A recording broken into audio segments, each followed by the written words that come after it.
పార్వతీదేవి శ్రీలక్ష్మీ అమ్మవారుగా ఎందుకు జన్మించిందో మీకు తెలుసా? శ్రీలక్ష్మీ అమ్మవారిని సంతానంతో పాటు సకల సంపదలను ఇచ్చే తల్లిగా కొలుస్తారు. మరి పార్వతీదేవి శాపానికి గురై శ్రీలక్ష్మీ అమ్మవారుగా ఎందుకు జన్మించింది? ఈ ఆలయం ఎక్కడ వెలిసింది? అనే విషయాలు మనం ఇప్పుడు తెలుసుకుందాం. గుంటూరు జిల్లా దుర్గి మండలం అడిగొప్పుల గ్రామంలో నిదానముపాటి శ్రీ లక్ష్మీ అమ్మవారు ఆలయం ఉంది. పేరులో శ్రీలక్ష్మి అని ఉన్న ఈమెను పార్వతీదేవి అంశగా భావిస్తారు.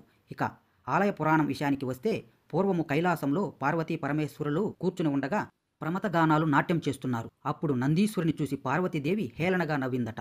అప్పుడు జగన్మాతను, నా కుమారుడిని చూసి ఎందుకు నవ్వావు అని మహర్షి శిలాతుడు ఆమెను ప్రశ్నించగా, అతని నాట్యంలో తాళము భావము ఏమీ లేవు అని నవ్వుతూ పార్వతీదేవి చెప్పిందట. అప్పుడు శిలాదునికి కోపమొచ్చి, కలియుగంలో నీవు భూలోకంలో జన్మించి అవివాహితవైన నీవు చిన్నతలంలోనే గర్భం దాల్చి అవమానాలను ఎదుర్కోగలవు అని శపించాడు. అప్పుడు పార్వతీదేవి శాప వియోగం మార్గం ఏంటి అని అడగగా, నీతో పాటు కామధేనువు గోమాతగా అవతరిస్తుంది. నీవు రోజు దానిని పూజిస్తావు. ఆ తర్వాత నీవు ఒక విచిత్ర గర్భం ధరిస్తావు. నా నాట్యంలో నంది అసంపూర్ణుడు అన్నావు కాబట్టి నీ గర్భంలో నందీశ్వరుడు అసంపూర్ణంగా ఉంటాడు. పెళ్లి కాకుండా గర్భవతి అయిన నిన్ను మీ వాళ్ళు అగ్నికి ఆహుతి చేస్తారు. ఆ విధంగా నువ్వు మానవ రూపాన్ని వదిలి నిదానంపాటి అమ్మవారిగా భక్తుల కోర్కెలు తీరుస్తూ వారిచే పూజలు అందుకుంటావని చెప్పాడు. ఆ విధంగా శాపానికి గురైన పార్వతీదేవి సుమారు 700 ఏళ్ల కిందట గుంటూరు జిల్లా పల్నాడు ప్రాంతంలోని యాగంటి రామయ్య ఇంట్లో జన్మించింది అని చెబుతారు.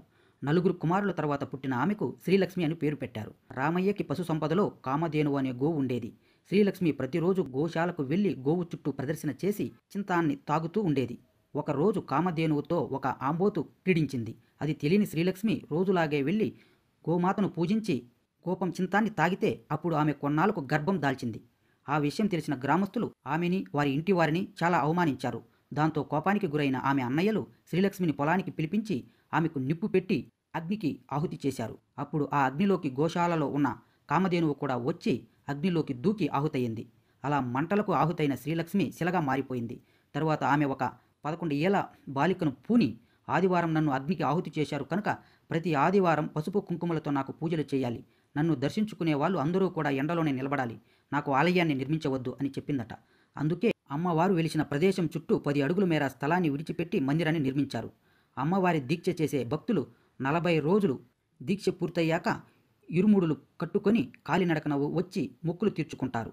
ఈ విధంగా శాపానికి గురైన పార్వతీదేవి శ్రీలక్ష్మి అమ్మవారిగా కలిసి భక్తులకు దర్శనమిస్తుంటారు.